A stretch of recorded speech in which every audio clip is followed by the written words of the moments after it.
las 11:03 ya, con Quique Mujica. ¿Cómo estás, Quique? Buenos días. ¿Qué tal? Muy buenos días. Con Angélica Bulnes. ¿Cómo estás, Angélica? Muy buenos días. Ya, Venezuela va a ser tema durante todo el día, quizás y durante toda la semana, así que vamos a estar atentos a lo que esté pasando ahí. Sí. ¿Qué semana? Primera semana de candidatura de Kamala Harris en Estados Unidos. Esta semana que está terminando, sí, digamos, claro. Inauguración de los Juegos Olímpicos. También. Con lluvia y polémica. Escándalo. Mucho escándalo. Atentados. Hay escándalo. Robos. Hubo atentados, ¿verdad? El viernes en la mañana. Lo que no pasó en Santiago pasó en París.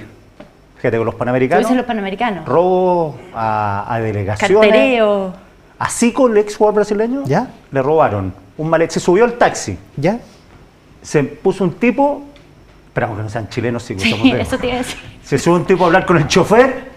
Otro por atrás abre la puerta, le sacan una maleta. ¿Qué tenía en la maleta? Tenía Rolex, diamantes y no sé cuántos miles de dólares. ¿Por qué andaba con ¿Por todas qué esas Zico cosas? viaja con todas ¿Quién va a esas cosas? competir con eso? No, ni si siquiera Zico no está competir, es compitiendo. retirado. Zico Es está- jugador antiguo, del Zico- año el 80. espectador. O Sí, sea, espectador. capaz que esté comentando para Oye, la Red evaluado Globo. en $500.000 el robo en la maleta, o sea, los diamantes, porque el Rolex no vale. pero Quique, No, sabes que perdona, eso es igual raro, es disculpa. raro. Sí, Perdóname sí, que sí, te sí, diga. sí, no, Eso no, salía en no. la prensa, Sí. pero No, a lo los jugadores mandaron argentinos los le robaron rusos, reloj también. lo mandaron los rusos a boicotear el asunto. Sí.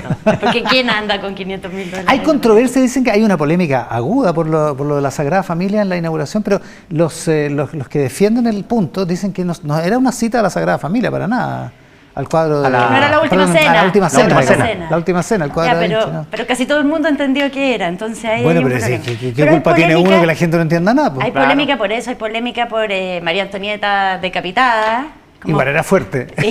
Y hay O sea, polémica por la mal que mal era un ser cantante humano decapitado, digamos. Nakamura también, porque bailó con la Guardia Nacional y había habido toda una polémica previa porque como la extrema derecha considera que no es suficientemente representante de los franceses, ella. No, sí Ya, hubo pero harta vaya, polémica. como decía don Ricardo Lago, hojarasca. Pecata importante, minuta. pecata Exacto, minuta. Sí. claro. Lo ¿Y qué más? importante es la Bueno, competencia. Lo importante son los juegos. Claro. Ya, igual Acá fue en Chile, increíble. la caída de Javier Macaya, que tuvo que renunciar a la presidencia de la UDI. Así Vamos que a estar con el presidente el nuevo presidente de la UDI, Guillermo Ramírez. más rato. no fue poca cosa. No fue poca cosa esta semana. Ya, pero lo importante de Venezuela, no solo a Felipe Kast y a Rojo Edwards los devolvieron, han devuelto a mucha otra gente. Sí, pues. Nos afecta personalmente, mi emprendimiento personal. Quique está amordazado. www.wasnews.com. No, y fuera broma, les conté que el viernes yo conversé con Patricio Fernández, el exdirector de The Clinic, panelista de Tele Columnista 13 Radio, nuestro, le dije, sí. va a Venezuela, sí, hoy despáchame a Was News, perfecto. Y hoy día en la mañana a las 2:44 tenía un mensaje en mi WhatsApp, llegué, me agarraron los milicos y me devolvieron de inmediatamente. Y lo sacaron de Venezuela, Pato ha ido un montón de veces. Eso Oye. es lo que me parece muy extraño, porque Un dato. nunca había tenido problemas para entrar. Dato, el viernes cuando estuvo en el programa en la radio, me dijo, me voy a Venezuela, vuelvo el jueves, Claro. porque tiene que estar el próximo viernes. Y me dijo, pero no digáis nada al aire, Ya, porque tenía... estaba preocupado. Estaba preocupado. Me preocupa. Ah, mira. Sí, me dijo, no Fíjate digáis que, nada al aire porque... y además acá la embajada dice que en el caso de los senadores no sirve el pasaporte diplomático. O sea, es insólito que una persona no pueda ir a Venezuela hoy día que hay elecciones. Pero en Los fin. trataron de ridículos en el caso de Kast y Edwards. y Rojo Edwards. Claro, lo echaron. Los echaron y dijeron dijeron son que los tenían- ridículos que querían venir para acá. Claro, y la exégeta del chavismo en Chile, Carmen Hertz, la diputada, explica que no basta la visa, o sea, el Diplomática, pasaporte, el sino que hay que tener pasaporte. una visa. La visa, Pato, la tenía. La tenía. Claro, entonces no lo dejaban entrar, anda a saber tú por qué. Y eso, obviamente, que marca una preocupación porque es el desparpajo para tomar este tipo de decisiones sin ningún tipo de discreción. O sea, si eso lo hacen con los observadores internacionales, hay denuncias de que ha habido muy lenta constitución de las mesas. Muy lenta, o sea, 2 horas y media después del horario, apenas el 59%. Ahora Sí, eso es muy raro. el servicio electoral de allá ¿Ya? dice que no ha mostrado ser muy independiente hasta ahora. De hecho, estaba diciendo hoy día en la mañana que todos los que habían sido devueltos, incluidos varios expresidentes que iban de veedores o que iban a observar la situación, bien echados están. claro, el Bien. señor Está el director del servicio, Elvis Amoroso. Elvis Amoroso. ¿Ya? No es tan tiene poco. amoroso. No, pero, además es un chavista contumaz. sí, por eso dice que todos los que no dejaron entrar, todos los veedores que no dejaron entrar, bien echados están. Claro. Bien Ya. echados Pero están. dice Ya, ahora perfecto.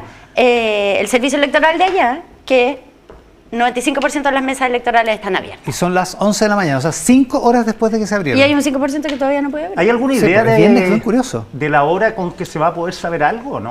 Yo no he podido. no, Dicen no, que el cierre a las 6 de la tarde. No sé si estamos con la misma hora, ¿no? Sí, a la misma hora. Sí. Es la En misma hora. Tele 13 Radio entrevistaron el viernes en Conexión a Boris Muñoz, que es un periodista venezolano que era editor del New York Times en español, y decía que lo más probable es que sea en la madrugada de hoy o mañana en la mañana, o sea que se demora, porque las mesas cierran a las 6 hasta que llegue el último, hasta que vote el último, pero que en general esto se demora.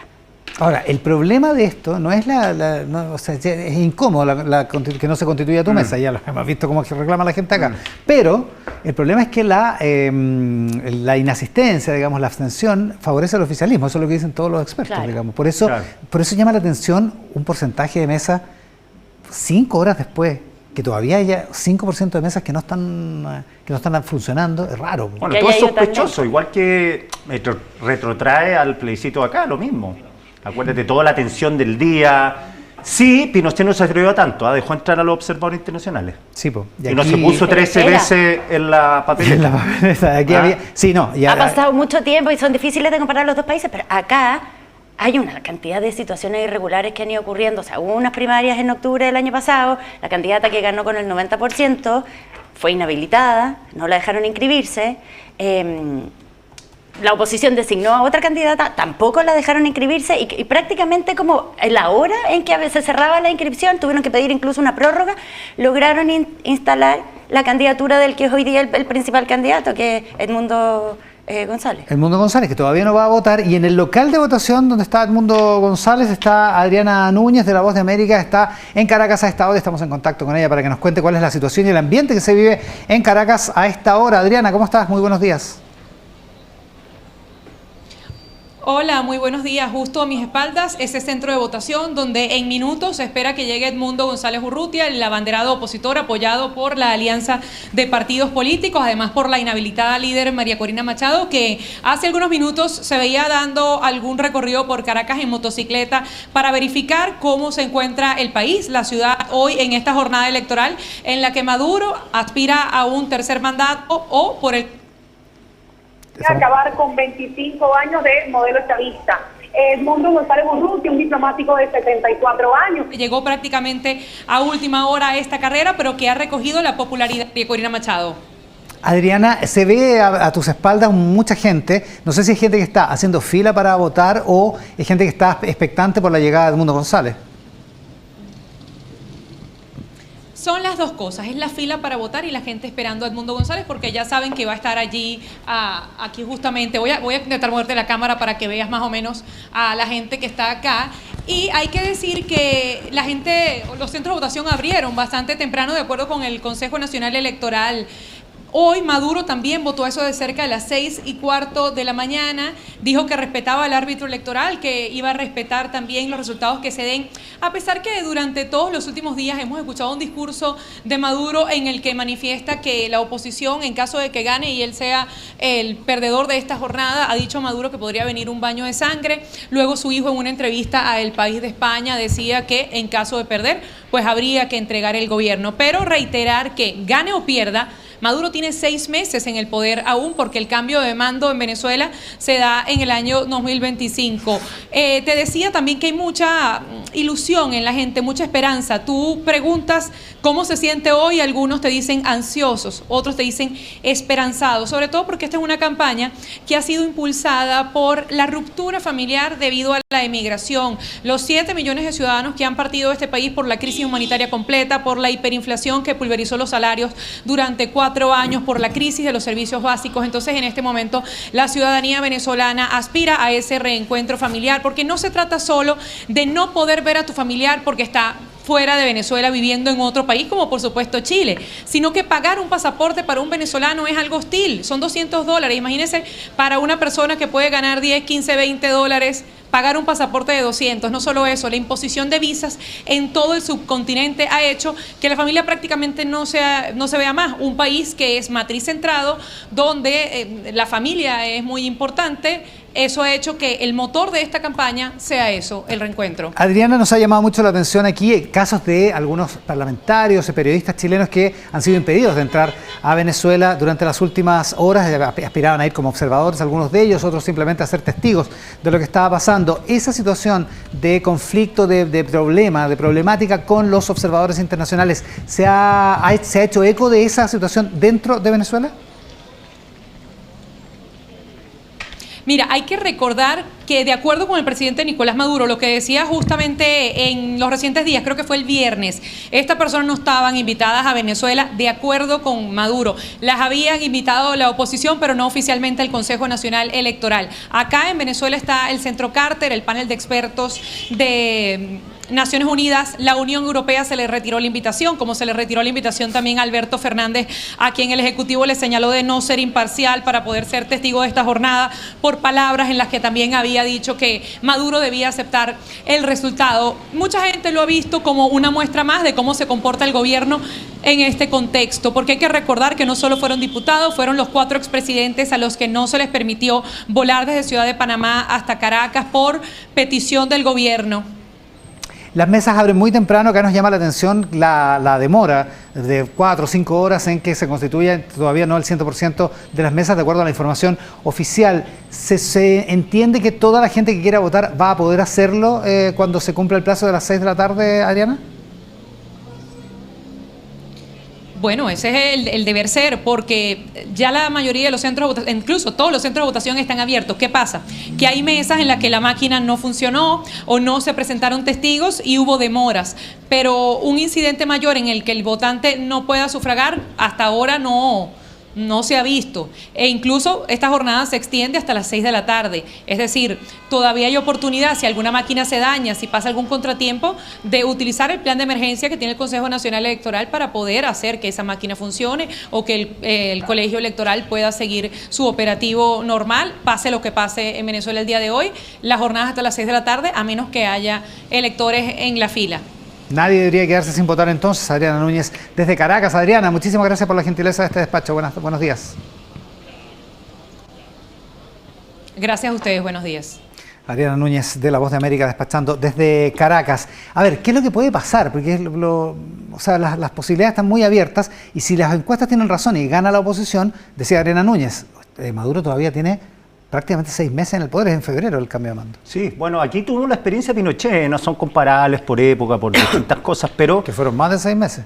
Sí, sigo como comandante en jefe harto tiempo. Además. Digo que Maduro, por la... A ver, lo que he leído yo de las entrevistas que han dado los venezolanos, Corina Machado, que hace un llamado a los venezolanos que vengan, que estén en Chile, si gana hoy día, si gana la oposición, que se devuelvan. Ojo, ahí hay un efecto colateral que vamos a ir conociendo de a poco, va a ser lo más secundario en términos de al lado de la transición, pero que hay una transición y lo que yo he escuchado es que la idea es que sea una transición conversada, o sea, no caerle encima a Maduro de inmediatamente, sino que van a tener que haber sesiones acá y además convencer a los militares y además todo cómo van a resolver el tema de este ejército que tiene relaciones con el narcotráfico. Los cortan de a uno, no creo que les convenga. Yo creo que van a tener que convivir un rato con la maldad. Mira, la gran pregunta que hay ahora, dado que todas estas encuestas han dicho que es muy probable que la oposición gane, aunque el mundo Maduro no está convencido de eso, es si ya hay conversaciones. Si estos días, si en estas semanas ha habido algún tipo de conversaciones entre los dos sectores, que no nos hayamos enterado, que ya se hubiera empezado a establecer una línea en ese sentido. Yo ayer conversaba con una figura venezolana y me comentaba sus temores y las cosas que veía como buenas. Y me decía, mira, esto es parecido a las elecciones de 2015 para la Asamblea Nacional. Dice, ahí ganó la oposición 60-30, claro. ¿ya? Pero luego lo que hicieron, o sea, el régimen de Maduro igual es creativo, lo que hicieron es que le quitaron todos los poderes a esa asamblea y pusieron un congreso paralelo. Claro, hicieron una especie como de asamblea constituyente. Claro. Exacto, entonces esa asamblea en que había ganado la oposición quedó totalmente desempoderada, ¿ya? Entonces tememos que pueda pasar algo así, es más difícil en el caso de una presidencia y por eso también importa mucho por cuánto margen, si es que ganara la oposición, por cuánto gana, porque es distinto 51-49 que 60-40, ¿ya? Entonces es más difícil. ¿Ya? Y lo otro que me decía, en parte por eso, porque me decía, acá es muy difícil, el problema es que pierda Maduro y no tengan cómo irse en paz. Los propios militares controlan ministerios, oficinas, empresas estatales de todo tipo, petróleo, minería, y han vivido cercados internacionalmente y sin un puente de plata para poder irse. Entonces, ¿por qué entregarían el poder? Entonces dicen, me da algo de esperanza que al haberse adelantado las elecciones para ahora, quedan varios meses por delante precisamente para poder conversar una dejada del poder pactada. Una transición Sí, a mí- pactada. Porque no hay manera de hacerlo de otro modo. Sí, a mí me llamó la atención la declaración de Lula, sobre todo, que fue muy tajante, demasiado tajante con Maduro. Entonces, en ese momento yo pensé, claro, toda esta actitud de los presidentes tiene una relación también con el clima que perciben, además con la inteligencia que les Claro. proporciona información respecto a lo que está pasando. Entonces, claro, dije ya, o sea, esto es una señal que Maduro está jodido, Lula le está dando la sentencia, pero hoy día pensaba, a partir de todas estas deportaciones y todo esto que ha pasado, claro que también puede ser una advertencia del tipo, no se te ocurra hacer un fraude porque no te vamos a apoyar. Y más que tener claro que Maduro podía perder. Entonces, todo lo que ha pasado en el último tiempo, insisto que ni Pinochet se atrevió a hacerlo acá, en el plebiscito, bueno, ponen la sospecha de si van a aceptar o no van a aceptar los resultados. Acuérdense que aquí hubo un minuto que hubo dudas respecto a aceptar los resultados del plebiscito del La noche 88. del 5 de Bueno, octubre, claro ¿y que qué sí. pues, no pasa hubo. si es al revés el caso? ¿Ya? O sea, si por alguna Claro, razón, gana Maduro. con todos estos antecedentes, todos creen que va a ganar la oposición, pero ¿y si aparece como ganador Maduro? ¿La oposición va a aceptar ¿Qué es ese lo que resultado? va a pasar? Debería aceptarlo, Vamos a salvo ver. que haya fraude. Bueno, por eso. Y ojo, Que las dos partes van a otra empezar colateral a- de acá que va a pasar en Chile. Vamos a ver qué es lo que pasa, vamos a ver qué pasa con la oposición venezolana, con el gobierno de ese país y vamos a ver qué pasa con el gobierno de Chile. El canciller Alberto Van Claven está en los Emiratos Árabes Unidos, está esperando al presidente, que entiendo llega en la noche de hoy, digamos, en el horario matinal en ese país. Canciller, ¿cómo está? Muy buenos días. Muy buenos días, ¿cómo está usted? Muy bien, muchas gracias por este contacto. A ver, primero, ¿cómo está observando el gobierno lo que está pasando a esta hora en Venezuela, el proceso electoral, y cuál es la expectativa que tiene el gobierno en esto, canciller? Bueno, estamos observando obviamente con mucho interés, con mucha atención, pendientes obviamente del transcurso del día. Hasta ahora lo que se ve es una situación de normalidad en la elección misma. Esperamos que así siga y obviamente esperamos que sea un proceso abierto, un proceso competitivo y también, digamos, un proceso transparente y sobre todo pacífico. Y esperamos que todos puedan competir, digamos, dentro del contexto que ya conocemos. En ese Sí, dígame. En ese sentido, a propósito de la transparencia, la Cancillería ha rechazado lo que ocurrió con dos parlamentarios. Hay varios testimonios de otras personas, incluso representantes de la prensa cercanos a nosotros, que también han sido impedidos de entrar a Venezuela. ¿Esa situación de alguna manera pone una sombra de duda respecto de la transparencia asociada a este evento electoral? Sí, por cierto, no es una reacción normal la que se produjo y es algo que lamentamos y por esa misma razón presentamos una nota de protesta. Nos parece que obviamente en un proceso electoral que pretende ser libre, que pretende ser transparente, debe haber cabida para todos los observadores, tanto aquellos que están acreditados oficialmente a través del Consejo Nacional Electoral, como sucedió en algunos casos, como también aquellos que van invitados por representantes de los partidos políticos que están en pugna. Nosotros en Chile hemos tenido una experiencia en ese sentido, incluso para el plebiscito que se realizó en Chile en el año 88, hubo gran cantidad de observadores extranjeros y muchos de ellos no estaban debidamente acreditados, igual se les permitió el ingreso y fueron un factor muy relevante en todo lo que se respecta al proceso de observación. Es, repito, una decisión que es muy lamentable y que en el fondo confirma un contexto bastante anómalo antes de la elección. Pero aquí lo que interesa es que por lo menos los votantes venezolanos puedan votar, que todas las mesas estén constituidas, que no haya impedimentos para que la gente haga uso del derecho que realmente les corresponde de acuerdo a toda la normativa electoral venezolana. Si lo sigo, canciller, la explicación venezolana de que los parlamentarios Kast y Edwards no tenían las credenciales, los trámites necesarios para poder ingresar a Venezuela, ¿no les satisface a la Cancillería entonces? No nos satisface efectivamente porque lo que nos parece es que en un proceso de estas características obviamente debe haber también un trato especial para aquellos parlamentarios que legítimamente van a asistir, más allá de que estén o no cumpliendo con un trámite muy específico. El Consejo Nacional Electoral venezolano en realidad emitió una serie de invitaciones, pero esas invitaciones tuvieron un carácter muy limitado y solamente se limitaron a personas que estiman que son cercanas al régimen, con alguna que otra excepción.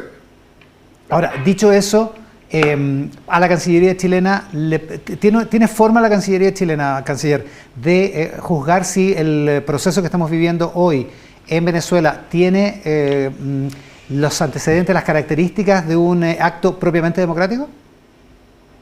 Bueno, la verdad es que en cuanto a la elección misma, estamos atentos al desarrollo de los acontecimientos y obviamente también a lo que puedan evaluar aquellos que están observando esa elección.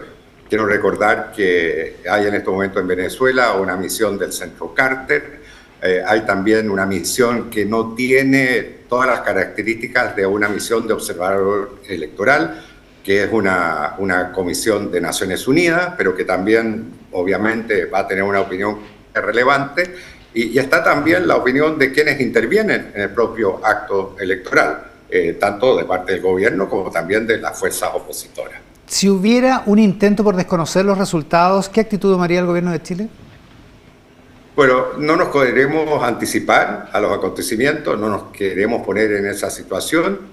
Estamos observando muy atentamente la elección y obviamente también no somos los únicos que lo estamos haciendo. Estamos absolutamente disponibles para estar en contacto y después del término del proceso electoral nos pondremos en contacto también con representantes de algunos otros países con los cuales hemos estado en diálogo permanente. Puedo mencionar obviamente el caso de Colombia, un país que es muy cercano geográficamente a Venezuela, y también el caso de Brasil y de algunos otros países latinoamericanos que obviamente van a también tener una opinión respecto al transcurso del proceso electoral. Yo creo que aquí es muy importante tener una acción de carácter regional a nivel de América Latina, básicamente por el impacto que tiene esta elección en nuestra región, ¿no? Y por cierto, es un impacto que también se extiende a nuestro país, aunque solo sea por la gran cantidad de emigrados venezolanos que se encuentran en nuestro territorio y que lamentablemente muchos de ellos no tienen la posibilidad de votar. No, claro, la gran mayoría, votan muy poquitas personas en relación con la cantidad de venezolanos que hay acá. En esas conversaciones con Brasil, con Colombia, con otros países de la región, ¿se comparte la preocupación por lo que está pasando en Venezuela en esta jornada? Por cierto, hay una preocupación previa que fue expresada, bueno, como se sabe, por el presidente Lula, también por las autoridades colombianas y obviamente también por nuestro propio presidente, que se pronunció al respecto. Ahora, obviamente, el contexto de la elección no es un contexto de normalidad, pero lo que sí esperamos es que el proceso mismo tenga unos niveles mínimos, digamos, de credibilidad. Esto no es solo un problema de principios democráticos, por decirlo así, sino que también hay un efecto práctico en la región, tal como usted lo insinúa en una respuesta anterior, canciller, en términos de la diáspora venezolana que tiene a más de 7 millones de sus nacionales repartidos en distintos países de Sudamérica. ¿Este podría ser el inicio de una solución para ese problema que está estresando los servicios sociales y la convivencia en distintos países de Sudamérica? Así lo esperamos. Obviamente Venezuela vive una crisis importante, tanto desde el punto de vista económico como desde el punto de vista político, desde el punto de vista social.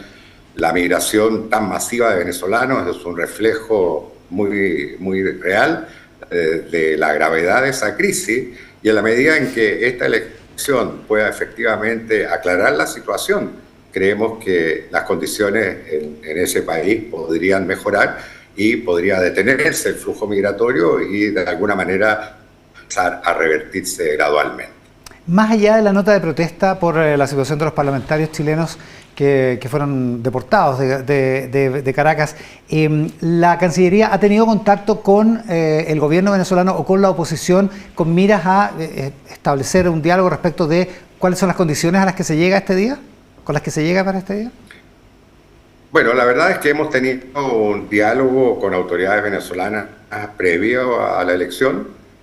Y por cierto también con fuerzas opositoras, como corresponde a una embajada en un país hermano, y el embajador Gasmuri ha estado a cargo de esas gestiones y obviamente también podemos suponer que al término del proceso electoral habrá también mucho diálogo entre los representantes de los distintos países que están acreditados en Caracas y que tienen la ventaja de estar muy cerca del escenario electoral. Y obviamente estamos a la espera de que nos pueda informar el embajador Gasmuri y a su vez que nos pueda informar no solamente del proceso electoral, sino que también de, digamos, las reacciones de otros países que están representados y que tienen capacidad de observación en Venezuela. ¿Está previsto, lo último, canciller, que la Cancillería chilena haga algún tipo de declaración respecto a lo ocurrido hoy en Caracas al final del día?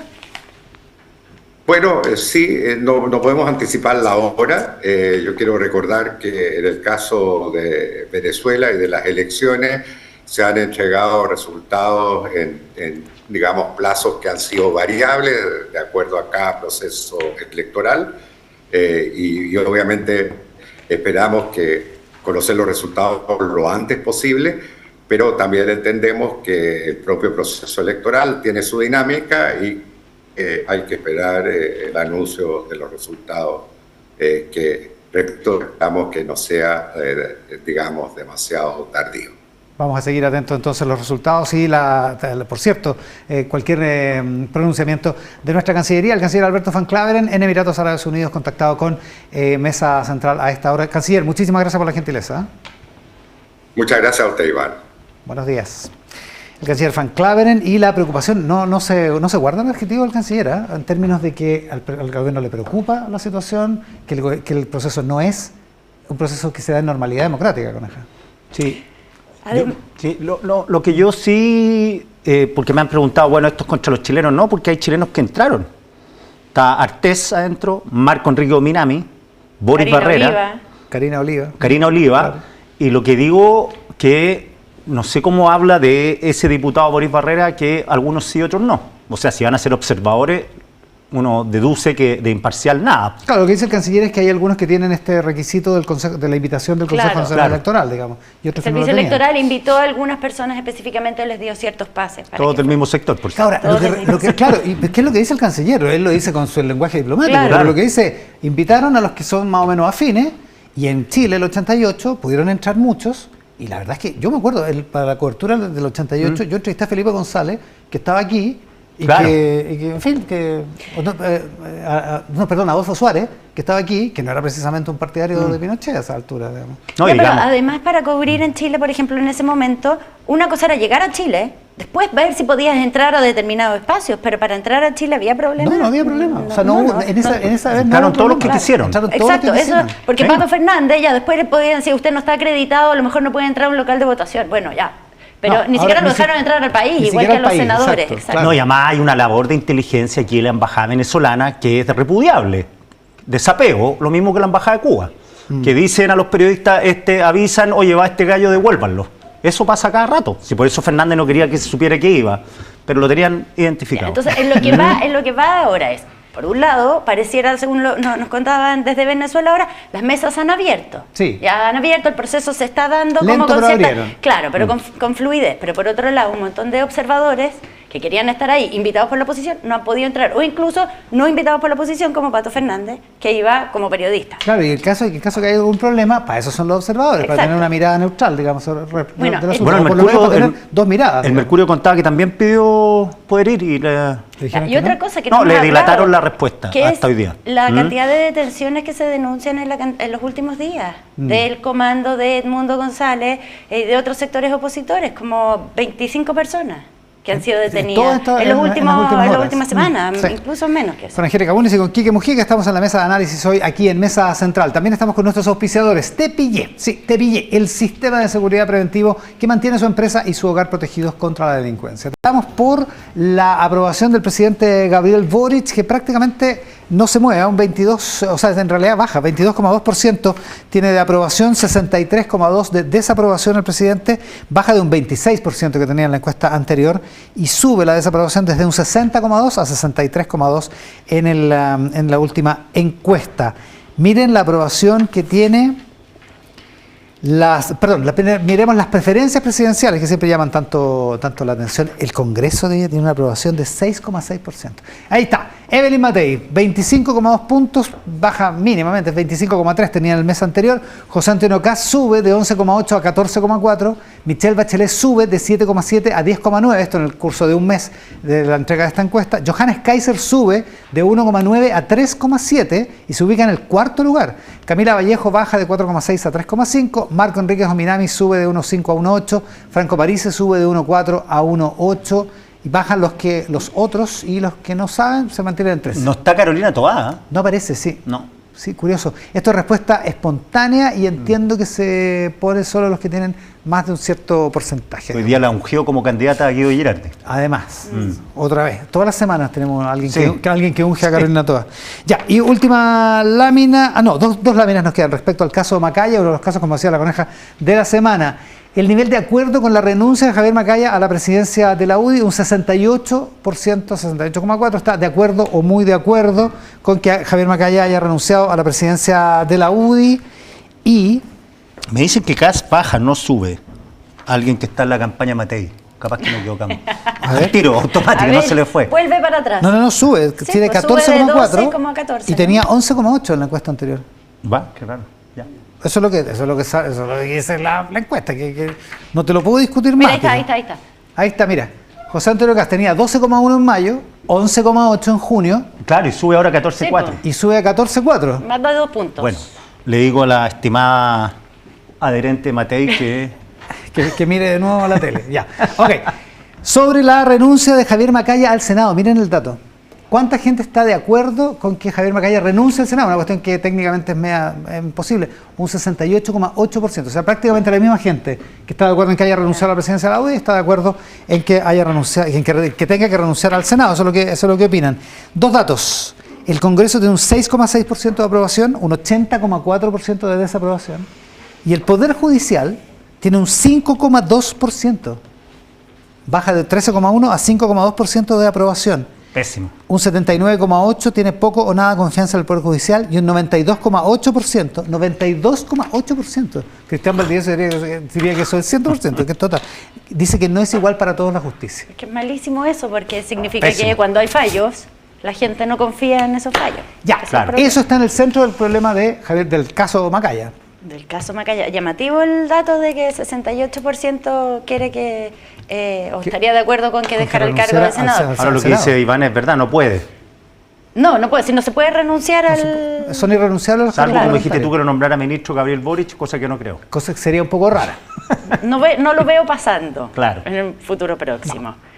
Ya, pero bueno, fue una semana en que todo empezó aquí mismo, donde Ahí, estoy parada en yo. ese Aquí lugar, sí. empezó Sí. todo. En esa entrevista que dio Javier Macaya el domingo, muchos se preguntan por qué dio esa entrevista. Básicamente la dio porque quería cerrar el tema. El viernes su padre había quedado preso después Claro. de haber sido condenado por 4 delitos contra 2 menores. Exactamente. ¿Ya? Y por entonces, 6 años. Viene para Pero acá. condenado por 6 años. Claro, condenado, ya está preso y viene para acá. Se supone que lo que dicen, lo que quería era cerrar el tema. Claro. Y solo lo abrió más porque comenzó a dar detalles del caso, comenzó a denostar algunas de las pruebas. Cuestionó algunas de las cuestionó pruebas, pruebas claro. en el caso. Y entonces, ese día, redes sociales incendiadas, ya al día siguiente el sistema político también, no sé cómo de la ministra de la Mujer, Antonia Orellana, a otras figuras empiezan a decir que no puede seguir a cargo si está... Y el martes de la mañana lo que parece, yo creo que fue bien decisivo, es cuando aparece Marcela Cubillo y dice o se es hijo o se es político Claro, en este porque- tipo de casos. Porque hay que decir que el senador Macaya, lo cuenta Paula Valenzuela hoy día en el Diario Financiero, y escuchó una entrevista en la Radio Pauta de la ministra... escuchó una entrevista de la ministra Orellana, creo que en CNN. Muy temprano en la mañana del lunes. Del lunes. Que ahí decidió Claro. dar otra entrevista en la Radio Pauta. Claro, Sí, porque porque se supone ahí- que se iba a para quedar contestar. callado. Exacto. Sale a desmentir que eran nietas.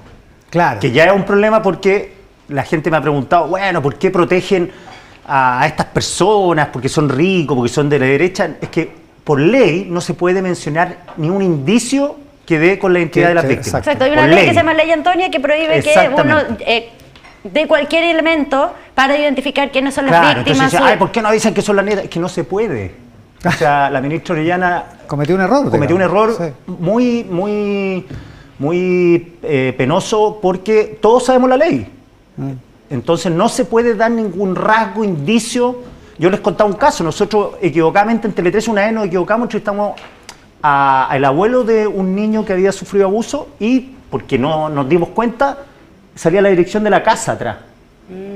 Y la Defensoría de la Niñez cayó sobre nosotros. Con toda Imagínate, razón. claro. Pero La verdad es que con toda razón, sí. imagina de lo que estamos hablando. Entonces, no es que se protejan las identidades, sino que no se pueden dar la identidad de los niños. Claro, y después vino toda una controversia en la semana en los medios respecto de si eran nietas, si no eran nietas. si no sé qué era. Exactamente. Y la verdad es que no vamos a decir nada, porque No se Claro, puede. porque- o lo que sepamos no se puede decir. digamos. Claro. Ya, y entonces, renuncia martes a mediodía a la 1 del día el senador Macaya. Del martes. Ya, del martes, y asume muy rápidamente Guillermo Ramírez. Todo esto además tenían que, todo esto a puertas de la inscripción de las listas municipales que es mañana, que vence Mañana, mañana. a la Entonces, medianoche. había un problema con el CERVEL, que el CERVEL les decía, si no tienen presidente, no pueden inscribir las listas. Ya, se soluciona eso. Pero durante la semana el caso no se ha pagado, ¿no? El viernes la Corte de Apelaciones revisa que el padre del senador El Macayo, Tribunal de San Fernando. el Tribunal de San Fernando revisa que había sido enviado con detención domiciliaria, había salido de la cárcel, revisa la medida y dice que tiene que volver a la cárcel. Y además hubo protestas acá, Hubo frente protestas. Hubo a protestas frente a la tribunales, UDI, frente a tribunales también, pidiendo que precisamente que volviera a la cárcel, pero también en algunos casos pidiendo que el senador Macaya renuncie.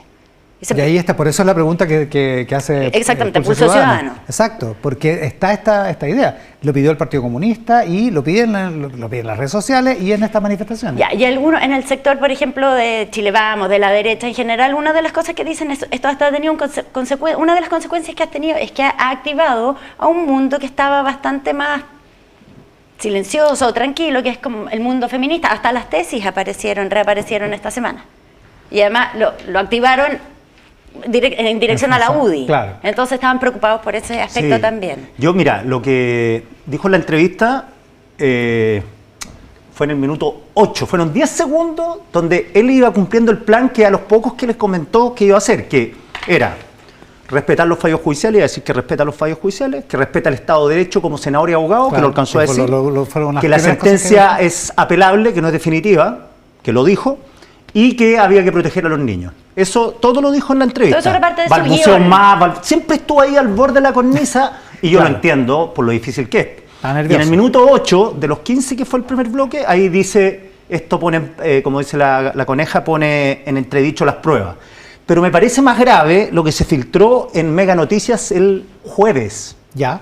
que tuvieron el fallo y dice, textual, cabe hacer presente que tanto el acusado, el padre, como los hijos de este, Constanza, Eduardo y Javier, que fueron los tres que declararon, efectuaron cuestionamientos respecto de la conducta de NN. NN es la niña. Que es denunciante de menor de edad. Claro. Fue así como señalaron que era una niña agrandada, pues desde pequeña usaba teléfono celular, tenía Instagram, hacía TikTok bailando y publicó en una red social una fotografía en la que aparecía con un pañuelo verde apoyando la causa pro aborto. O sea, eso es lo que dijeron ellos para, no quiero decir denostar, sino que Categorizar, poner en describir. entredicho la Claro. opinión de la niña. Entonces, eso me parece que no calza con esto de proteger a los niños.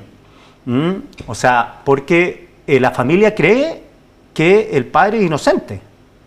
Entonces, Que es lo que dijo Macaya acá. claro, entonces es imposible haber separado el rol de hijo del rol de presidente de partido político. Déjame agregarte dos cosas. Uno es que, claro, con los días ha ido apareciendo que el senador Macaya participó más de lo que sabíamos en la defensa de su padre. Fue testigo, también CIPE reveló que había habido algunos llamados al defensor de la niñez. Que llamó al defensor de la niñez, claro, sí. Ojo, perdón, y fue testigo, fue el único hijo que fue testigo pedido por la defensa. Por la defensa. Los otros dos fueron citados por la fiscalía. Claro. Y esto es bien llamativo porque este caso, en el caso del senador Macaya, había ido completamente como por cuerdas paralelas, o sea, en términos de la cobertura de los medios, incluso yo te diría de las autoridades de gobierno en el Parlamento. No era algo por lo que estuvieran permanentemente interpelando al senador. Claro. No me descubrían cuando había algún, Claro, cuando pasaba algo en el se caso. entendía que había, se entendía que, claro. y él había logrado mantener como esa separación.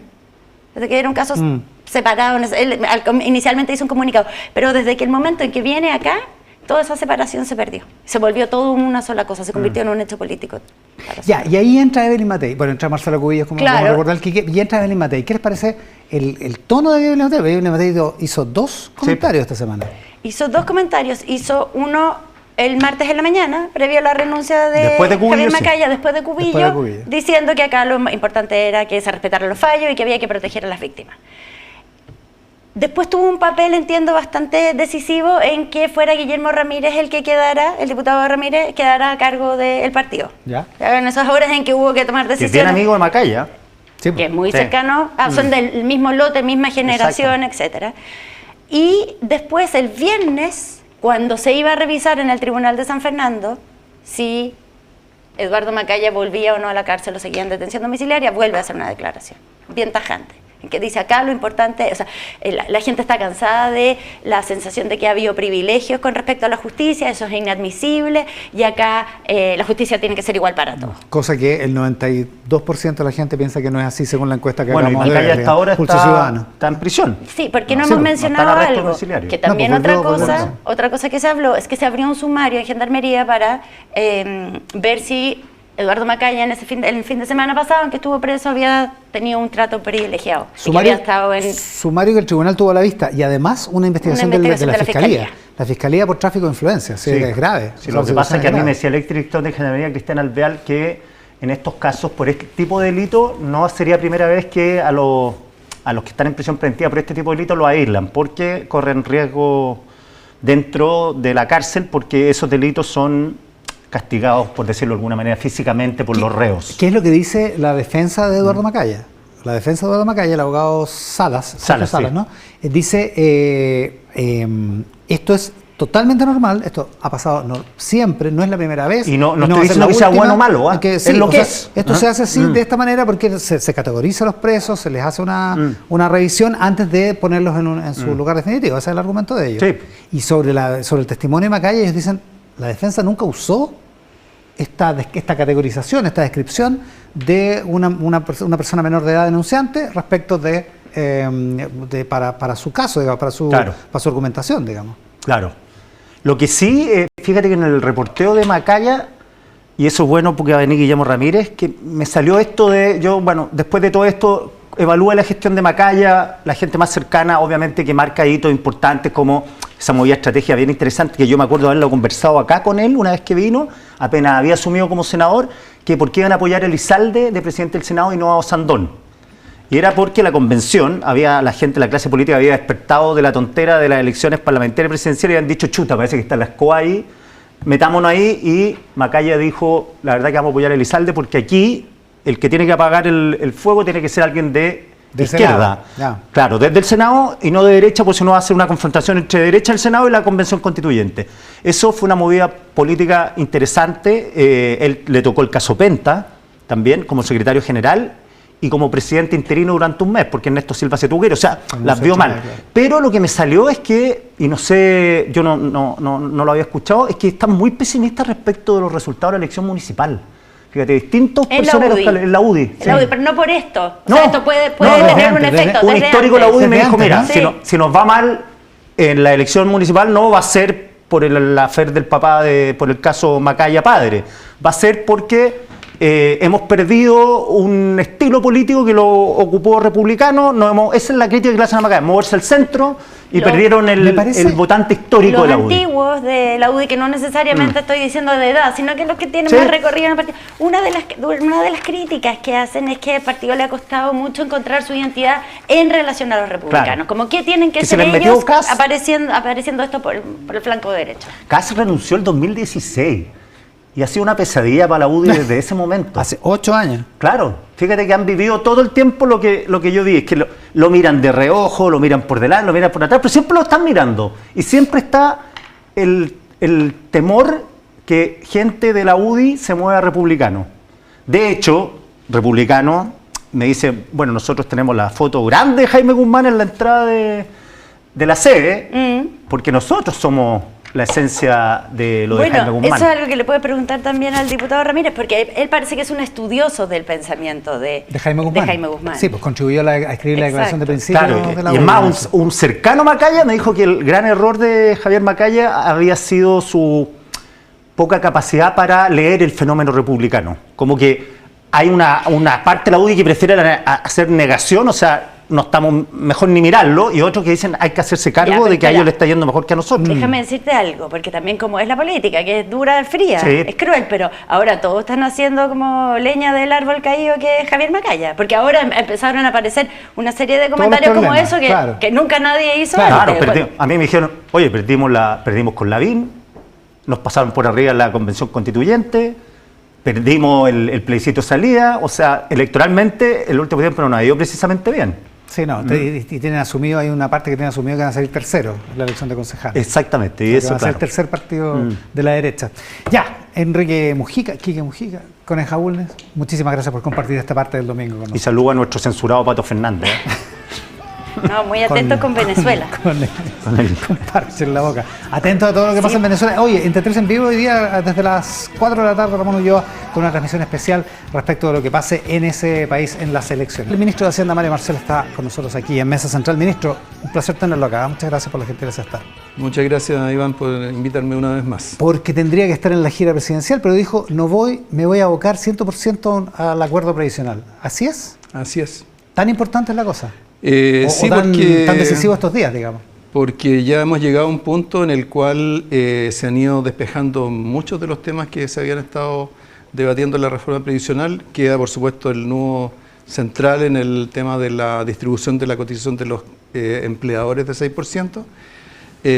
Y creo que se va abriendo un espacio en el cual es posible generar una propuesta en ese punto que sea capaz de convocar a los sectores diversos que tenemos en la política. Es interesante porque hace unas 3 semanas, un mes, como que se veía, por lo que se puede reportear, por lo que se puede conversar con gente, se veía más cerca. Y ahora como que da la impresión de que no, pero su optimismo como que contrasta con esa sensación.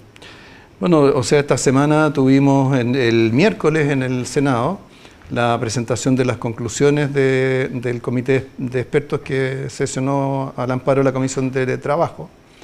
Y ahí aparecen 21 puntos de acuerdo sobre temas que son bien importantes dentro del proyecto de reforma. Algunos que se habían discutido mucho, por ejemplo, el tema de la licitación de afiliados, cosas de ese tipo. Entonces eso significa que se van, o sea, si le hacemos caso a lo que plantearon los expertos, que en general todos manifestaron acuerdo, apoyo, eso significa que ya nos va quedando bastante menos que resolver. Claro, porque hay 21 cosas que ya están resueltas. Hipotéticamente, ¿se podría legislar sobre esas 21 cosas y dejar sobre lo que no hay acuerdo para más adelante? ¿O no funcionaría? Sería muy difícil porque sería muy limitado, porque pensemos que hoy en día de todos los componentes del proyecto de reforma previsional, el que tiene más incidencia sobre el nivel de las pensiones, especialmente de los sectores medios, es la cotización del 6% de los empleadores. Entonces sería dejar una pieza demasiado grande fuera. Y la verdad es que si uno la dejara fuera no hay ninguna seguridad de que se fuera a resolver posteriormente, porque siempre uno tiene que pensar que un sistema de pensiones es un sistema de muchas partes interrelacionadas. Entonces ir discutiendo de a uno los temas no es mucho lo que ayuda. Ahora, ese día, el miércoles, que dice usted que fue la comisión técnica, en realidad fue por Zoom, pero que expuso la comisión técnica en la comisión de trabajo del Senado, pasaron dos cosas. Uno, se puso discusión inmediata, es decir, 6 días de plazo máximo para que esa urgencia, ¿se va a respetar? Bueno, lo que señaló el gobierno respecto de eso es que espera que pueda haber una votación en general de este proyecto pronto, ¿eh? Porque además pensemos que no solamente está el tema del informe de esta comisión técnica, también está lo que ocurrió en paralelo en la Comisión de Hacienda del Senado respecto del proyecto de cumplimiento tributario.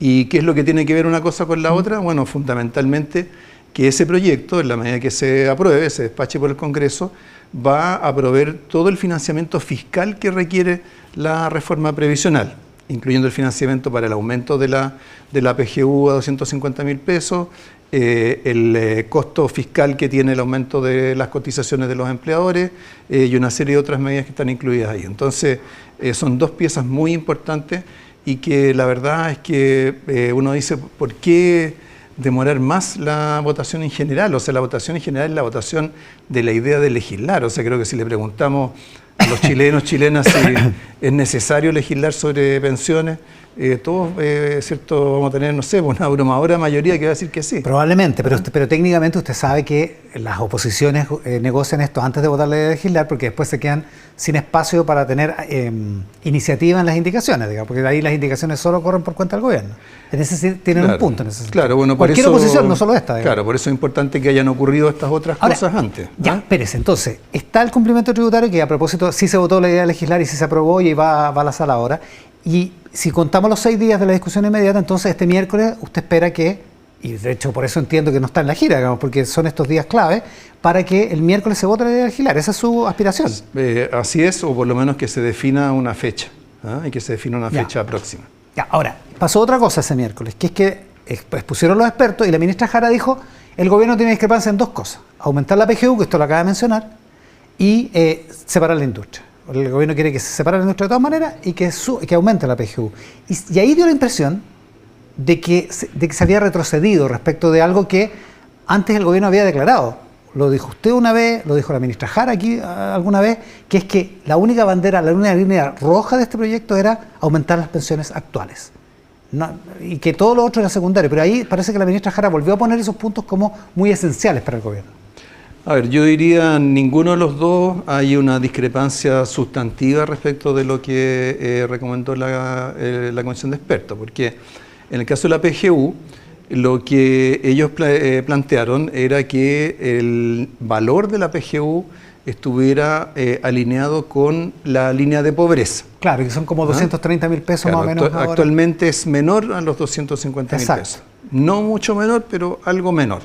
Claro, hay como 20.000 pesos de diferencia. Exactamente. Y bueno, como sabemos, la línea de pobreza se mueve con bastante volatilidad, porque depende de lo que pasa con los precios de los alimentos. Si hubiéramos hubiéramos tomado esta misma línea de pobreza hace 1 año y medio atrás, con lo que estaba pasando, ¿cierto?, con los precios de los alimentos a nivel internacional. Después de la invasión a Ucrania, claro. Probablemente, ¿cierto?, habríamos tenido una línea de pobreza distinta, y entonces es lógico que haya como un margen prudente sobre esa línea de pobreza. Y esa es la única discrepancia en realidad. Y en el caso, el gobierno estaría dispuesto a subirla a ese, podría ser que se llegara a ese. Lo que pasa es que importa por el impacto fiscal que tiene, digamos. ¿Cuánta plata cuesta? Claro, por supuesto, tiene un costo, pero por otra parte, ¿cierto?, en la medida que existe el financiamiento proveniente de cumplimiento tributario, ese es un costo que sería abordable. Ya.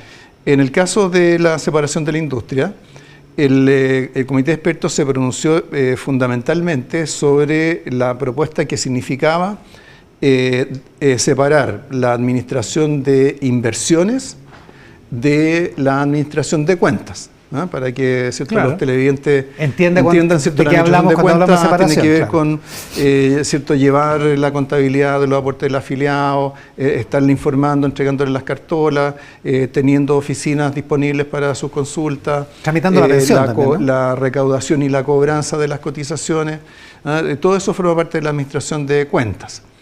Entonces, la propuesta original del Ejecutivo era que eso se pasara a una entidad pública que administrara cuentas para todo el sistema en su conjunto.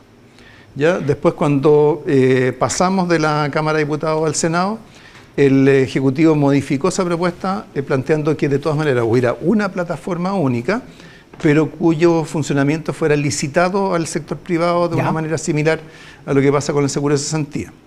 Y lo que planteó y respecto de eso es que cierto, el comité de expertos le pareció que no era muy convincente. Lo que planteó la ministra Jara, y en lo cual digamos, creo que tenemos bastante coincidencia, es que una alternativa a hacer esa separación a una gestión unificada de la administración de cuentas de todo el sistema es que haya una separación más modular. Y por lo tanto, donde, por ejemplo, una nueva administradora de inversiones que quisiera entrar al sistema no tuviera que construir por su cuenta toda una red de sucursales, etcétera. Ya, que tuviera menos requisitos. Claro, sino que la pueda subcontratar con un tercero. Entonces, en términos de lo que eso permitiría para generar más competencia en la industria, parece favorable. O sea, pensemos que hoy día administradores de fondos en el sector privado hay mucho más allá de los que administran fondos de pensiones. Acabamos de tener uno como Ustedes auspiciador. tienen un auspiciador ahí mismo.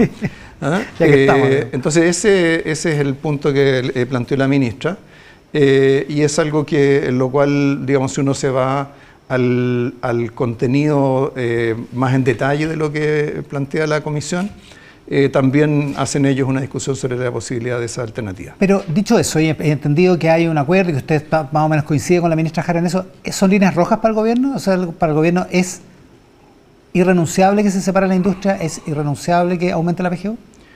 O sea, yo muchas veces he dicho, lo voy a volver a reiterar, el gobierno más que líneas rojas tiene objetivos que quiere alcanzar, ¿ya? Y esto tiene que ver con dos objetivos. Uno es mejorar las pensiones actuales, y otro es generar más competencia en la administración de fondos de pensión, ¿ya? Entonces, ya hemos visto cambios, ¿cierto? La búsqueda de fórmulas alternativas para cumplir estos objetivos, y yo creo que no estamos, la verdad es que no nos costaría mucho dar con una alternativa que responda a lo que planteó el comité de expertos, pero que al mismo tiempo dé cuenta de estos objetivos, del objetivo del gobierno. ¿Y es aceptable para la oposición?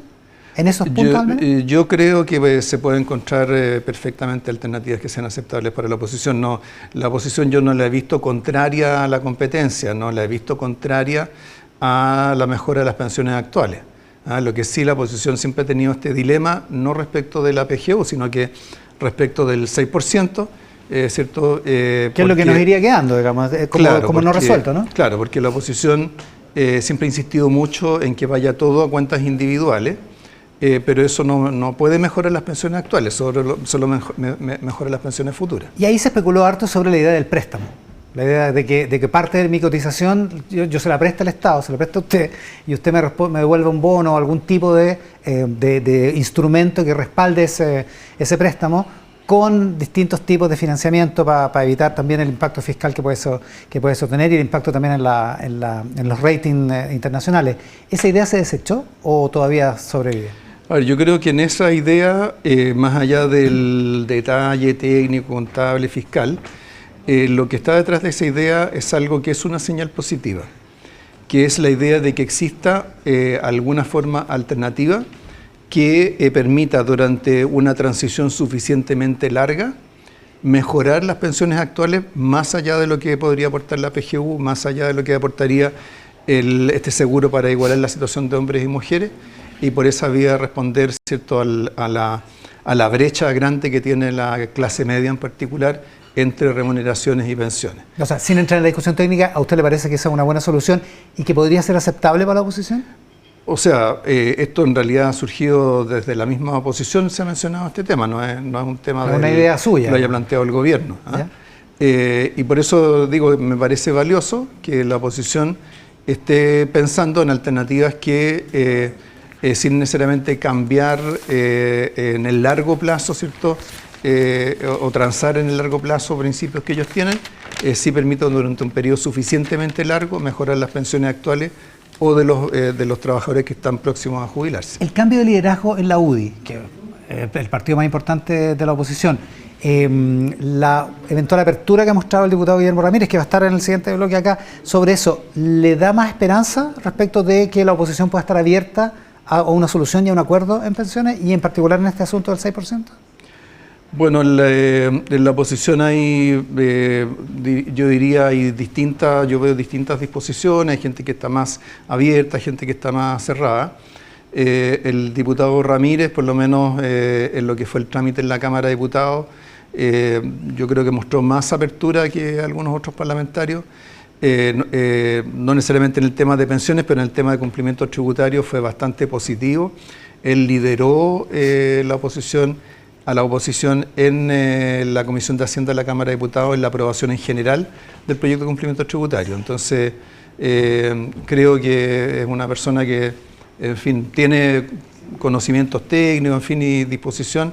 Al menos hasta el momento ha habido coyunturas importantes en las cuales ha mostrado más disposición a los acuerdos. Y al otro lado, hay respaldo político, están los votos del oficialismo para una reforma que no va a ser ni de cerca la reforma que hubieran soñado, hubieran querido o que plantearon de hecho en el inicio. ¿Está ese respaldo? Yo creo que mientras se puedan cumplir los objetivos que se propuso el gobierno y la coalición que lo respalda, esos votos no tengo duda que van a estar. ¿Qué son esos dos objetivos que usted me dijo? Mejorar las pensiones actuales y la competencia. Por supuesto, ahí también está el de mejorar las pensiones futuras. Bueno, claro. De generar mayor equidad en el sistema, particularmente entre hombres y mujeres, y mejorar la eficiencia del sistema en parte a través de mayor competencia. ¿Esos objetivos son compartidos por el oficialismo, dice usted? Sin duda. ¿Por todos? Sin duda. ¿El Frente Amplio y el Partido Comunista también? Por supuesto, o sea, como no me imagino ¿cierto? Ni al Frente Amplio ni al Partido Comunista en contra de algo que mejore las pensiones actuales, que aumente la competencia, en fin, las cosas que hemos conversado. Bueno, es que se han visto cosas, digamos, en todos los gobiernos, no solo en este, donde a veces el oficialismo no respalda a su gobierno. Por supuesto que hemos tenido escenarios así, pero la verdad es que por lo menos la experiencia nuestra, la ministra Jara, la mía, en los temas en los cuales hemos trabajado, es que hemos contado siempre con el apoyo de nuestros partidos y siempre hemos tenido un diálogo bien activo con ellos. De hecho, hay diputados oficialistas que están apoyando un nuevo retiro de fondos previsionales. Yo sé que esto es como el día de la marmota, digamos, pero efectivamente estamos de nuevo en esa discusión. El diputado Miguel Ángel Calisto, que no es del oficialismo, dijo esta semana que él que había incertidumbre, pero que en realidad iría a votar a favor de un séptimo retiro porque no está claro cuál es el destino del sistema de pensiones. ¿Qué le parece a usted ese argumento? Bueno, me parece sorprendente de alguien que participa del proceso legislativo, porque si viniera de un observador externo podría entenderlo, pero cuando hay alguien que tiene un voto, que pertenece a un partido, que tiene representación en el Senado, que tiene representación en la Cámara de Diputados, por supuesto que tiene la posibilidad de colaborar para que haya acuerdos, ¿no?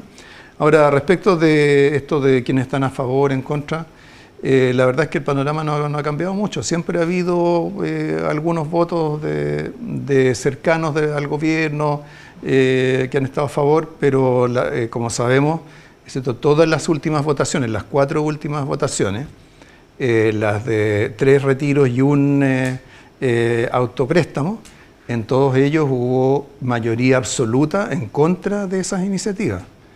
O sea, aquí no es... digamos, creo que es muy contundente lo que ha sido la respuesta del Congreso a esta iniciativa. Uno no puede, por supuesto, impedir que haya parlamentarios que individualmente sigan promoviendo este tipo de medidas, pero yo creo que se entiende por la gran mayoría de los parlamentarios, incluyendo la gran mayoría de los parlamentarios de gobierno, que es una medida totalmente contraproducente para la gente en particular. ¿Y cómo están las cosas hoy día? ¿Esa mayoría va a volver a manifestarse cuando llegue la idea de legislar en la sala de la Cámara? O sea, yo diría, respecto de las discusiones anteriores, ¿cuáles son las novedades que tenemos? Las novedades que tenemos es que la economía está mucho más estable, que la inflación ha bajado significativamente, que las perspectivas de crecimiento se van afianzando hacia adelante, que se van creando empleo en la economía. En todas esas variables estamos por encima de las votaciones anteriores de retiro. O sea, ya. Bueno, vamos a ver. Cuando llegue a la sala. Sí, por supuesto. Bueno, ahí van a haber ahora varias semanas de audiencias, en fin, de discusión. Sí, se supone que va a llegar a nosotros principios de vamos septiembre. a poner sobre la mesa los argumentos, los antecedentes, la evidencia que tenemos, porque acordémonos que cuando empezaron los retiros, yo era presidente del Banco Central en esa época, y uno advertía respecto de lo que podía pasar en la economía.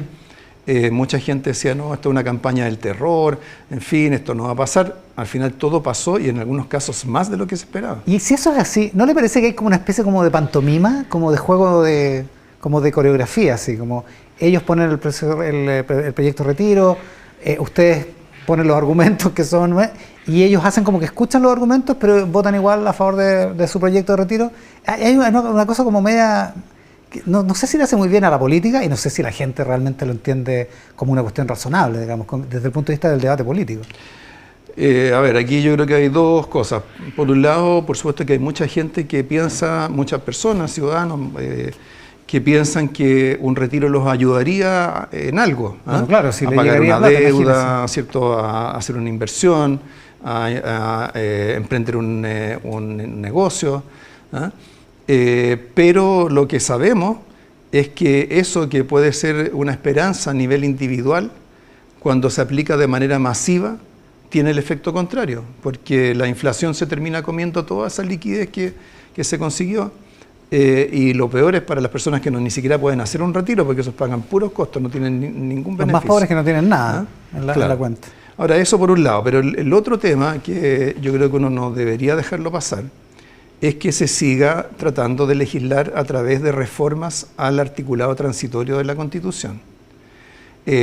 Todos sabemos que ese es un resquicio para bypassear la restricción que tiene el Poder Legislativo para legislar en materias previsionales, fiscales, que involucren gastos, etc. Entonces, yo creo que en algún momento tenemos que plantearnos esta pregunta. O sea, supongamos que se hubieran aprobado, no sé, la mitad de los proyectos que se han planteado de legislación a través de articulado transitorio de la Constitución. Tendríamos un articulado transitorio infinitamente más extenso que el articulado permanente. Sí, porque no solo se ha usado para los retiros, se ha usado para varias otras cosas. Se ha planteado para muchas otras cosas. Y siempre tiene que ver con ¿cierto? La iniciativa exclusiva que tiene el presidente de la República en una serie de temas, entre los cuales están los fiscales, tributarios y previsionales. Fue una buena semana para usted porque abrochó el acuerdo en la Comisión de Hacienda por la Ley de Cumplimiento Tributario. ¿Qué va a significar eso? Se tiene que votar en general en la sala, pero se entiende que se va a respetar el acuerdo y que eso se va a aprobar, y luego vienen las indicaciones. ¿Qué va a pasar entonces con la Ley de Cumplimiento Tributario, que es lo que antes conocíamos con la Ley de evasión contra la evasión y contra la ilusión? Bueno, lo primero yo creo es que en términos, llamémosle, simbólicos, este protocolo es muy importante porque hemos estado en un periodo que ha sido muy escaso en materia de acuerdos, sobre todo en temas como estos, y el hecho de que hayamos tenido un acuerdo con todos los senadores de la Comisión de Hacienda con una votación unánime a favor de la idea de legislar, por supuesto que es cierto, una luz de esperanza para lo que es nuestro diálogo político en Chile. Segundo, significa que vamos a poder despachar este proyecto dentro de plazos que son consistentes con el fast track legislativo que acordamos con la Mesa del Senado y de la Cámara de Diputados, es decir, tener el proyecto aprobado antes de que se ingrese el presupuesto del 2025, que en este caso es bien importante porque este proyecto va a generar mayores ingresos fiscales. Claro. Y esos ingresos fiscales tendríamos que tenerlos incluidos en el presupuesto del 2025 y distribuidos a los propósitos que se busca financiar. ¿Y se alcanza? Sí, por supuesto que podemos alcanzar. Si queda aprobado esta semana, digamos, se alcanza, ¿no? Sí. O sea, ya está trabajando la comisión técnica, a la cual se le dio un plazo de más o menos 2 semanas para revisar los temas en los cuales todavía no hay acuerdo y generar propuestas para la comisión, y la comisión tiene que empezar a votar. Pero, como dice el senador Coloma en una entrevista hoy día, ¿cierto? Hay mucho trabajo que se adelantó en la preparación de este protocolo, entonces eso permite que podamos ir más rápido en lo que es la preparación de indicaciones y su votación. El hecho de que usted haya planteado esta semana que no es necesario por la vía de los impuestos, de nuevos impuestos, tener mayor recaudación, porque eso se va a compensar por otras vías, entre otras el acuerdo de Codelco y SQM. ¿Es parte del acuerdo o es solo una observación respecto del futuro del panorama tributario del país? O sea, es una constatación que por supuesto depende de que se cumplan varios supuestos, entre ellos, ¿cierto?, que se despache el proyecto de cumplimiento tributario con la recaudación que se espera. Claro. Que se aprueben las propuestas sobre financiamientos a la cuna a través de una cotización de los empleadores, que corresponde a un proyecto que está en discusión en paralelo. Ya el tema del acuerdo entre Codelco y SQM ya está básicamente alcanzado. Entonces, con eso constatamos que una vez que uno hace los cálculos, le da un volumen de ingresos en régimen muy similar al de los gastos que se busca financiar. Ahora no es solamente una observación así al aire, obviamente tiene implicancias respecto de las características del proyecto que se va a ingresar, porque ese proyecto de todas maneras se va a enviar al Congreso, el de reforma de impuesto a la renta. Se lo pregunto, es importante, usted lo menciona en una entrevista que le hace hoy día Carlos Alonso en La Tercera. Hay un montón de pymes preocupadas porque el 1 de enero va a cambiar su régimen tributario. Se va a duplicar la cantidad de impuestos que van a empezar a pagar. ¿Eso tiene necesariamente que ver con un proyecto de reforma tributaria que no aumente la recaudación, como dijo usted esta semana, o se puede ver en una ley miscelánea, como se ha visto, como se vio el año pasado? ¿Cómo se va a hacer? Eso es parte de lo que sería este proyecto de reforma de impuesto a la renta, pero que no solamente incide sobre la tasa del impuesto de primera categoría para las pymes, sino que en realidad plantea todo un nuevo régimen tributario para ese sector, que va a ser muy beneficioso, porque por un lado incluye un sistema ultra simplificado para nuevas empresas, para microempresas, que es el régimen de monotributo, que por otro lado extiende el tramo de ventas dentro del cual se aplica el régimen para pyme, aumenta el techo y por lo tanto hay más empresas medianas que pueden caer dentro de ese sistema, que viabiliza o generaliza el sistema, el régimen transparente para pagar impuesto a la renta, que significa que solamente se paga el impuesto global complementario por las utilidades retiradas por los propietarios de las empresas, en lugar de estar haciendo toda la tributación sobre la base de la renta corporativa. Entonces es una cuestión muy completa que la trabajamos con los gremios representativos de las pymes, un conjunto de 15 gremios que estuvimos trabajando, y eso, por supuesto, en la medida que implica menor recaudación, tiene que ser compensado, porque no vamos a estar generando más recaudación por cumplimiento tributario para perder la continuación en la reforma de renta.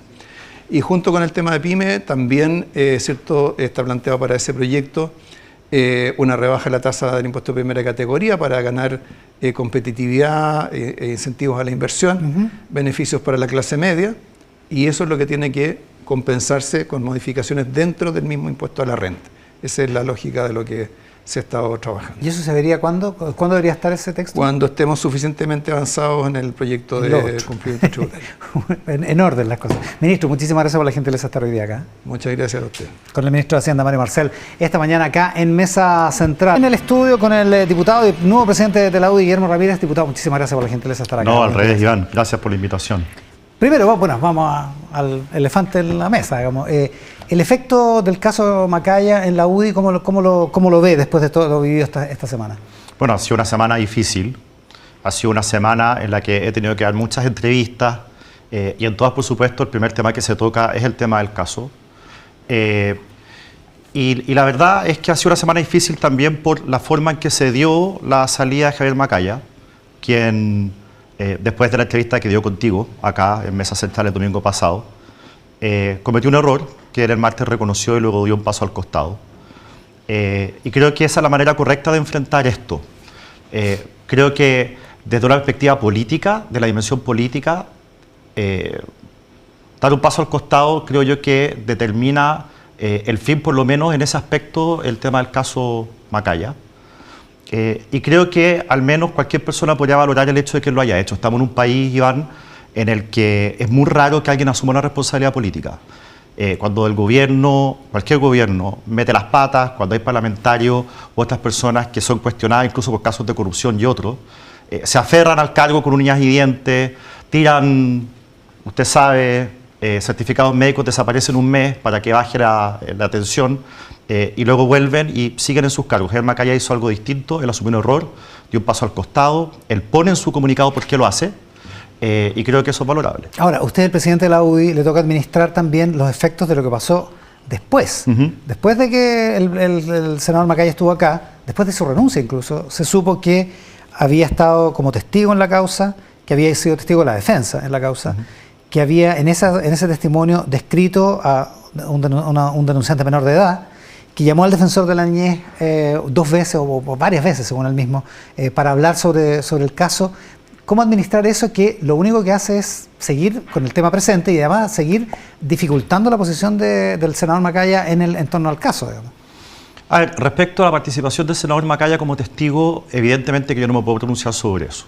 Y la razón es muy simple, que fue justamente el error que el propio senador Macaya reconoció que había cometido. Que es que nosotros, los que tenemos responsabilidad política, los que estamos en el Congreso, no estamos autorizados para comentar procesos judiciales. Mucho menos procesos judiciales que tienen todavía recursos pendientes y que están abiertos. Y aún mucho menos procesos judiciales que, como en este caso, son reservados porque hay menores involucrados. Y por lo tanto, yo no voy a opinar acerca de nada de lo que ocurra procesalmente porque no me corresponde. Y cuando existe una sentencia definitiva sí voy a opinar y mi opinión va a ser esta. Que nosotros la acogemos, sea cual sea, y que nosotros la respetamos porque la UDI es un partido respetuoso de la institucionalidad y que entiende la labor que cada uno le corresponde en una separación de poderes. Pero yo no le estoy pidiendo que se pronuncie sobre el proceso, ni menos que dé detalles del proceso. No, y además que no lo conozco. Además, bueno, técnicamente el proceso es secreto. Así es reservado. Ahora, es reservado. El punto es cómo administrar el efecto que tiene que se sepa que el senador Macaya fue testigo, que el senador Macaya dijo lo de... Voy a repetir la caracterización, es una niña agrandada respecto de un denunciante menor de edad, que se sepa que por él mismo y por el defensor de la niñez que conversaron respecto al caso. En fin. Mira, la carta la carta de renuncia del senador Macaya a la presidencia de la UDI es muy cortita, tiene pocos párrafos, pero dice muchas cosas. Una de las cosas que dice esa carta es que esta es una situación familiar. Y eso es correcto. Acá el que está involucrado es Eduardo Macaya, padre del senador Macaya. El diputado Macaya no ha cometido ni ha sido imputado de ningún delito. Y no es algo que tenga relevancia política en el sentido de que uno pudiese decir que la UDI tiene algo que ver con la causa o con el caso. Acá había un intento que a mí me parece extremadamente delicado y poco democrático, rompe las reglas de la democracia, de tratar de invalidar a un partido, de denostarlo, de marginarlo, de decir que no somos moralmente válidos por el hecho del caso Macaya, en circunstancias que no tiene absolutamente nada que ver una cosa con otra. Aquí se nos ha querido invalidar y eso la UDI no lo va a aceptar. Nosotros como partido somos un partido que tiene altos estándares, que hemos respetado siempre las sentencias judiciales, que no andamos diciendo que los jueces, como otros partidos, que los jueces tienen motivaciones políticas, que acá hay una persecución política. Nosotros siempre hemos sido respetuosos de la institucionalidad de la ley. Es un partido que cuando su presidente, como el presidente Macaya, comete el error que cometió, da un paso al costado. Entonces nosotros no vamos a aceptar esta invalidación que se nos hace moral por un caso que es un asunto familiar y no político, es familiar y no institucional, es familiar del senador Macaya y no tiene ningún tipo de vínculo con la UDI. Ahora, y es por eso que mientras persista esta lógica muy propia de una izquierda muy extrema que siempre invalida a sus adversarios, que usted ve, por ejemplo, en Venezuela, que les cargan delitos que son falsos, que inventan cosas sobre ellos, que los tratan siempre de vincular con algún hecho que sea delictivo. Mientras el gobierno siga en esa lógica con la UDI, no hay acuerdo posible en nada con el gobierno. Y quiero ser muy claro, porque ellos, si creen que nosotros estamos invalidados moralmente para actuar en política, entonces no nos vengan a pedir a nosotros que lleguemos a acuerdo, que nos sentemos a la mesa a conversar con ellos. Sobre los estándares, usted piensa distinto de Camila Vallejo. La ministra dijo en una actividad en Ñuñoa el viernes que de cualquier institución política, en este caso un partido político como la Unión Demócrata Independiente o cualquier otro, que los estándares que exigen a sus autoridades sean mayores. Bueno, es curioso esto, porque el Partido Comunista que ella integra es un partido que hoy día, por ejemplo, tiene un diputado, el señor Boris Barrera, a ex secretario general, que es el señor Juan Andrés Lago, en Venezuela, apoyando y blanqueando a la dictadura de Nicolás Maduro. Boris Barrera, allá, tiene el descaro de decir que hay un ambiente normal, de una elección normal, en circunstancias que ni siquiera dejan entrar a veedores imparciales internacionales. El señor Lagos ha dicho allá que encuestas serias demuestran que Nicolás Maduro va a ganar, preparando el terreno para un posible fraude electoral. Ese es el Partido Comunista en Chile. El Partido Comunista en Chile es el partido que agarra a su gente y se va afuera a los tribunales de justicia a alegar por sentencias judiciales. Es el partido que ha dicho respecto de los jueces que están juzgando a Daniel Jadwe que hay una persecución política y que no están ahí para hacer justicia, sino para hacer política. Ese es el Partido Comunista. En cambio, nosotros somos respetuosos de la institucionalidad. No nos hemos alegado respecto de ninguna sentencia. Hemos dicho que la vamos a respetar. No hemos intentado influir en nada al Poder Judicial. O sea, ellos nos atacan a nosotros. El chiste se cuenta solo, Iván. Cuando usted dice no vamos a tener acuerdo con el gobierno ni conversación con el gobierno mientras insista el gobierno, yo entiendo que le está echando la culpa al gobierno. Por supuesto, Camila Vallejo es vocera de gobierno, yo asumo que lo que ella dice es posición del gobierno. Y esa frase es aprovechamiento político. Es totalmente aprovechamiento político. Ella intenta hacer un vínculo entre una causa judicial del que la UDI no tiene absolutamente nada que ver con el partido político. ¿Qué tiene que ver Eduardo Macaya políticamente hablando con la UDI? Nada, absolutamente nada. Y lo que ocurrió fue que el senador Macaya, que es hijo, dice en este programa algo que no debe haber dicho, que es involucrarse, entrometerse, opinar en una causa judicial que está abierta, cosa que está reñida con la separación de poderes, reconoce el error y renuncia a la UDI. ¿El Partido Comunista tiene esos estándares, Iván? Su declaración en el caso no responde al estándar que tendría que tener la UDI. ¿Mi declaración? No, la declaración de Javier Macaya en el caso.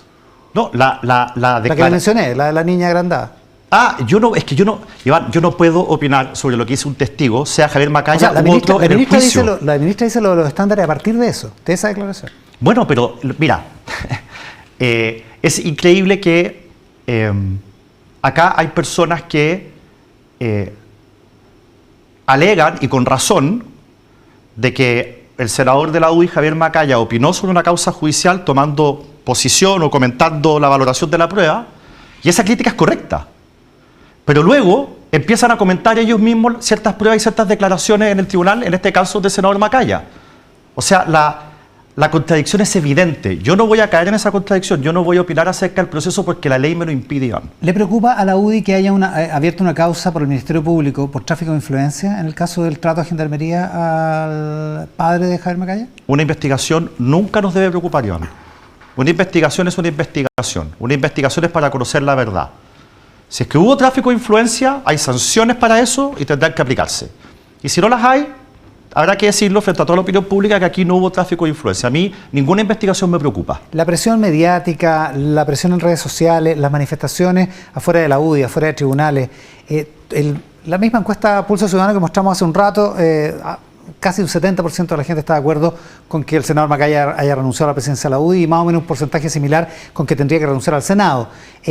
Se sabe que técnicamente, legalmente no puede renunciar al Senado, pero la UDI podría tener otras sanciones contra Javier Macaya, por ejemplo, suspenderlo de la militancia, pasarlo al Tribunal Supremo por este caso. Javier Macaya no ha cometido delito alguno.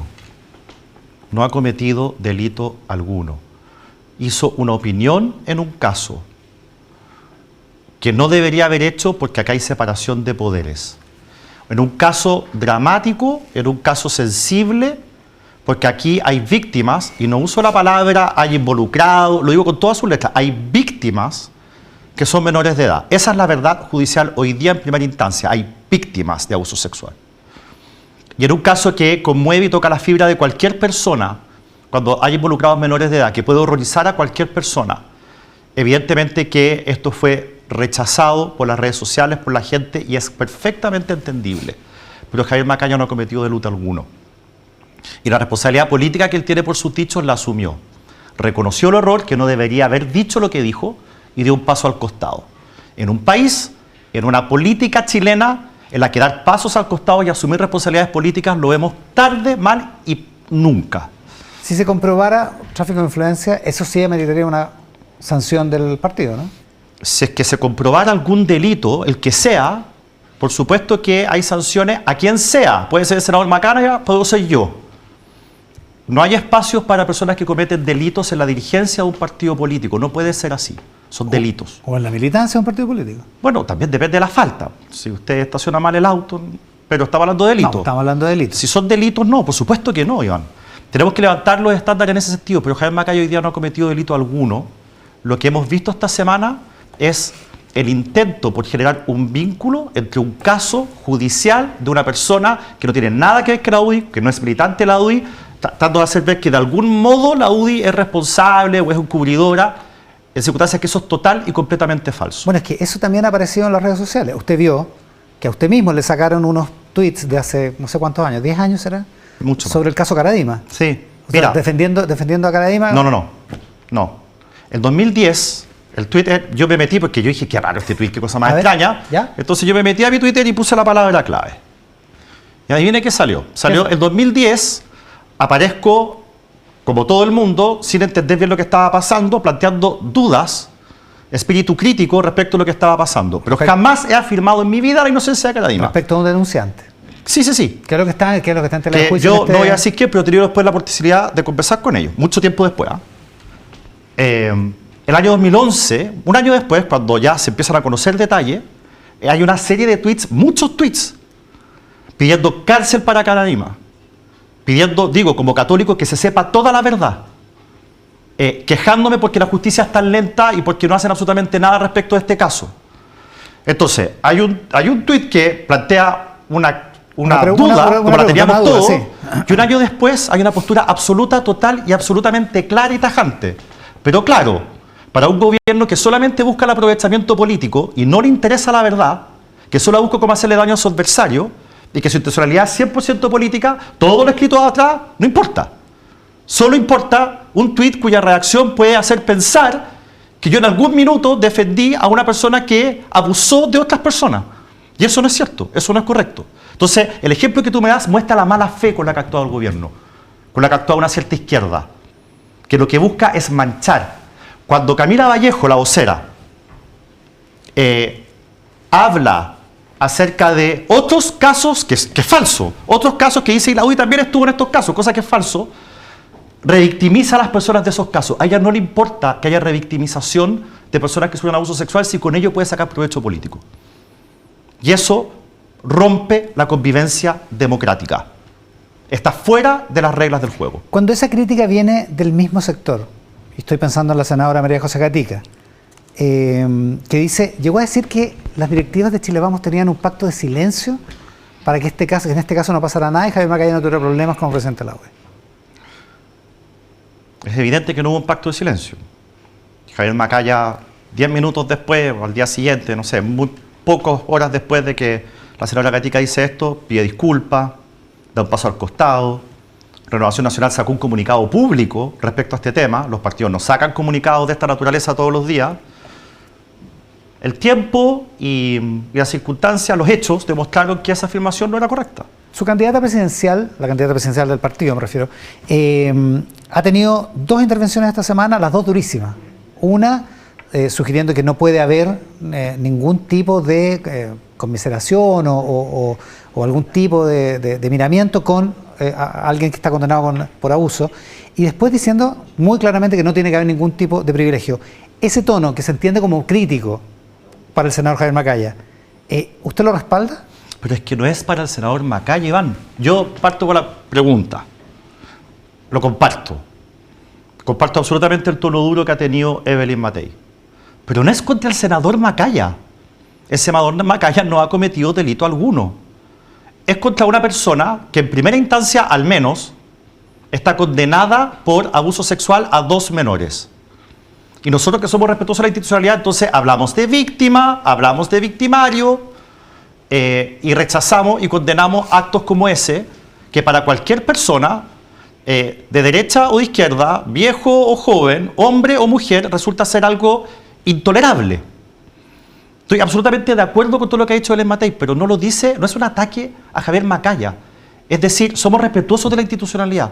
Acá, un juicio, una investigación arrojó que hay una persona que es culpable, al menos en primera instancia, y esa es la verdad judicial para cualquier persona. Lo que pasa es que lo que está de fondo es la posibilidad de si una persona puede o no testificar en un proceso judicial a favor de una persona acusada y de luego condenada por este tipo de abuso, que es la situación de Javier Macaya. Eso es lo que está de fondo. La pregunta es si eso es posible para una persona que además es dirigente político, si es compatible una cosa con la otra. Simplemente atestiguar en un caso en el que esté involucrado tu padre. Como testigo de la defensa. Como además, testigo, digamos. sí, como testigo, yo creo que me hago la pregunta de qué ocurriría si el fallo finalmente hubiese dicho que era inocente. Lo que pasa es que es fácil la crítica con el diario del lunes cuando ya resulta que es culpable. Entonces, mire, yo creo que cuando se mezcla lo familiar con lo político hay que elegir. Y Javier Macaya eligió, el martes eligió.